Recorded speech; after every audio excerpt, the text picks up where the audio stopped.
Let me introduce Ed Mycue, a wonderful poet.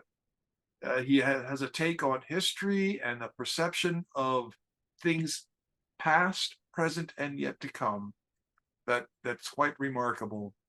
But I liked the write-up he provided me, so I'm going to use that. San Francisco poet Edward Mycue was born in Niagara Falls, New York, and raised in Texas from age 11. He was a Lowell Fellow at Boston University Graduate School of Public Relations and Communications, a WGBH-TV Boston intern, a MacDowell Colony Fellow, a Peace Corps teacher in Ghana, editor of the Norton Coker Press, tutored American literature at the International People's College in Elsinore, Denmark. He's had 18 books or chapbooks published. His poems appear in multiple anthologies and journals. I Am a Fact, Not a Fiction is a selection of poems culled from three areas of interest: war and peace, life, time, memory, and history. This is a wonderful poet, ladies and gentlemen. I'm so glad he is here featuring with us tonight. And I just want to say, Ed, I'm going to mute me and turn the mic to you. Are you ready? Yeah, I am. All right. Let me mute me, and the mic is to you. Okay. I've been gathering poems old and new into suites, and this is the Celestial Carpet, a suite of pieces, poems. So first, Home Place. Green thunder, fresh water spray at the Three Sister Islands above Niagara Falls, where it crashes down to great rock mounds into the gorge, the rapids, the Devil's Hole roaring past below Niagara University, high above on the east side of the river. Lake Erie to Lake Ontario, going past Grand Island and Buffalo, going on past the city of Niagara Falls and Youngstown, and then across the lakes to Toronto and Canada, seen from old Fort Niagara. Routes and routes that range are there in a plain way without any magic, and I thank friends for what remains under our tree, almost magically a fact. A purple flower came to my house to dance, to sing and twirl and do a little jig.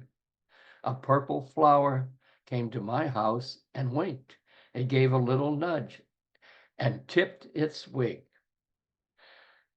The memory of much of my past, but it's the 50s that really take me home nowadays. I was born in the Depression, 1930s. We left Niagara Falls in a 46 Ford, 1948, and drove to Dallas. We 9. I was 11, and in the 6th grade in Our Lady of Perpetual Help, where Sister Mary Catherine was principal, and Father Burns, then Father McCooey, then Monsignor Folletti was priest. Sister Mary Nolaska was my teacher, and Luther Bartlett, Walter McAdams, Mary Pasternak, and Esther Biazzotti were some of my greatest pals. Or was it Joe Biazzotti and Patsy Van Winkle? Anyway, Patsy's little brother in my sister Margot's class was legally named Mr. Van Winkle because their sharecropper raised day proud Arkansas dad declared that by God they're going to call my son Mr. I graduated 8th grade in 1951, and off we went, my best of buddies, Frank Knickerbocker and me, to N.R. Crozier Technical High, right in Dallas's center on Bryant Street, where from Mr. Stubblefield's homeroom window I saw the Republic National Bank grow to its aluminum 50 floors. And there, my gal pal Dixie Doyth was the first president of the first Elvis Presley fan club, claim to fame, and classmate Trini Lopez had his band, the Tech Wolves, and we had silver and maroon colors. And years come and years go, but the 50s, I know, really take me home. But now a sea change. Fish in the net, old salts, as the wheels keep turning, a spinning plate, half dipping into the Pacific Ocean here. You and I are at Land's End, on this tilting great stage where the great ships foundered. Their sentences of life and death are unfinished symphonies. A future out there, our audience who've sailed in to watch, a sea change, diminishing stardust, the gusher, pinkening, milky sunrise, sunset in the gloaming, thickening light, a sea scar as roses silt down the sea to sleep. The wheel is round, life pushes, photography winds over time, westering, voicing the mind's brown shale, for it took a lifetime to flower, to fly, to sail this sea, this widening light, where I hear voices under the surface of consciousness, and that's harmony's memory rising up. Sea songs slumber in a morning at sea. Swimmers shine in coral sunshine. Sails adorn the realms of burning light. Strong wind clad with lightning shower. Kiss my lips claims my speedy speaking. Mixed fire, together we wandered here as a burglar hiding in a ghost town. And from a faded sepia photograph, my hair was severely brushed and my damp face looked pink, painted over and blotched. I had a young, firm face then, as you might expect, and I would have been wide-eyed, waiting to catch it, whatever it was, to catch it and to take it apart, to understand what the virus life was presenting to me who couldn't then have seen myself or my kind as a virus swarming out of our planet, attempting to conquer and perhaps even colonize stars. Last week, early, I sat at my window, well, looking at the large, heavy cones being attacked by huge, awkward crows, disturbing all other life in that tree. Greedy things. I remember great-grandmother Jane Delahan, Grammy, warning against following the crows before you die, the way rodents do, who pick up the greedy crow's leavings. But I now see I have become a crow, and though part of the system, I see in a grainy photograph that I am conscious with a bad conscience. This one's called Word Thumb. Sin and simple pleasures, reality and symbols, person and personification, allegory and metaphor, fables. Well, fables taught me about looking over a four-leaf clover, 3 coins in a fountain, about loving you eternally, about loving a sailor's bell-bottom trousers and coat of navy blue, and a lot of other songs my brother David sang, and my dad sang, and that I learned to sing, and my little brother Peter and sisters Margot, Cookie, Janie, and Arda learned to sing too. Well, but not our mother Ruth. Daddy, Jack, crooned his high baritone to her and us. He said he was a tenor, maybe because tenors get the girl, and took us to movies with Rita, Ava, Veronica, well, Hayworth, Gardner Lake, and of course Judy Garland, and brought us a radiance of life's simple pleasures. And I carry in me my singing man my father gave me. And next will be something called Green Thing, nice and short. Hush, Vanessa, life is green. What looks like a weed thing may be a string bean. What looks like a twig thing may become a lemon tree. What seems unpromising at first may end up quenching thirst. You always think things come too slow and never come fast. But growing, it takes time. And the best may shuffle in last.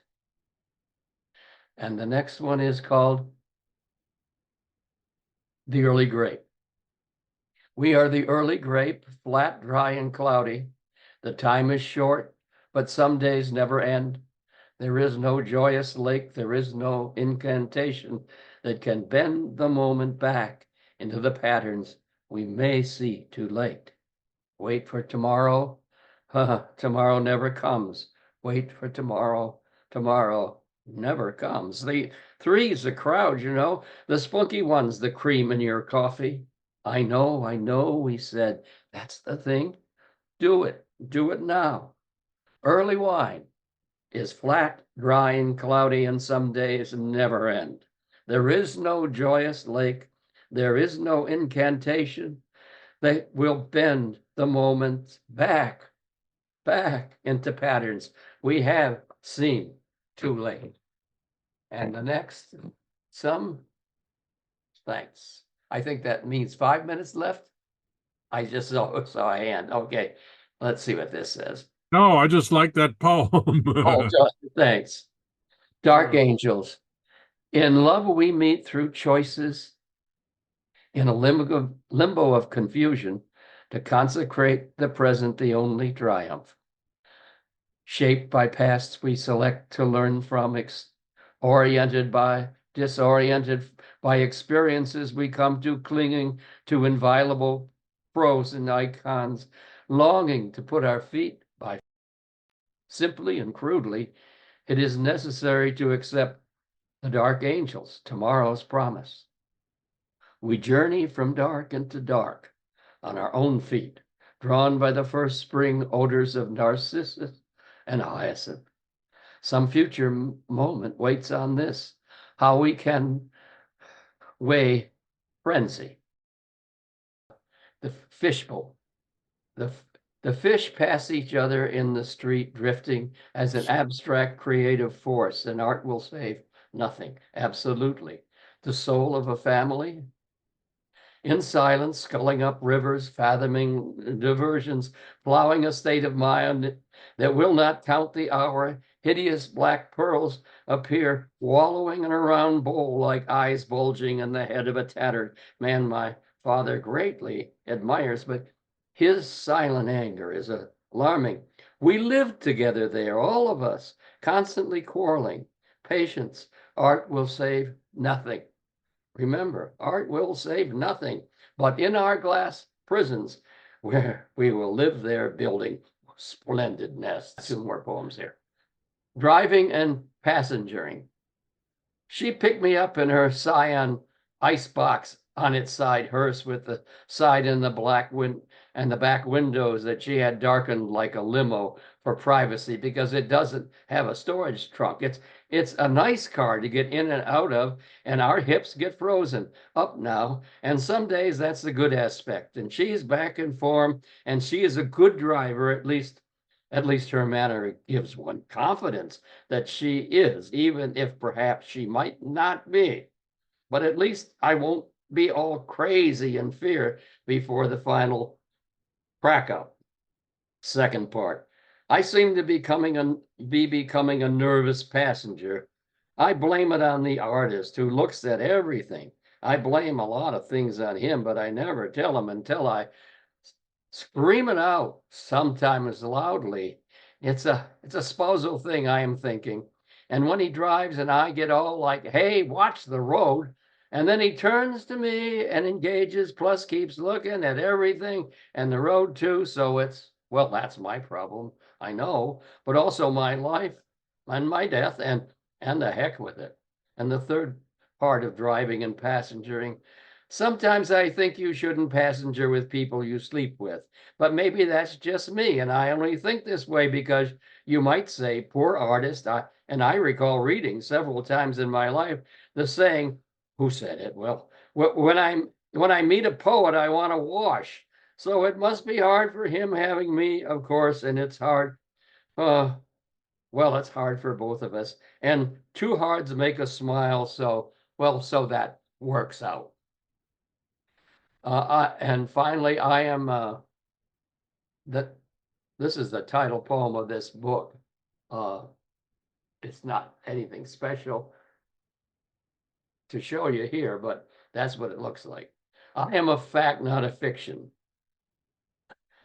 A rite, not a ritual, a progression, not a procedure, a song, not a schedule. I am in my life and I live it, partake it, enjoy it, wonder at it. I'm green leaves that quiver and red clouds aflutter and wacky as Christopher Smart talking to cats in a lone and dark forest. in short pants.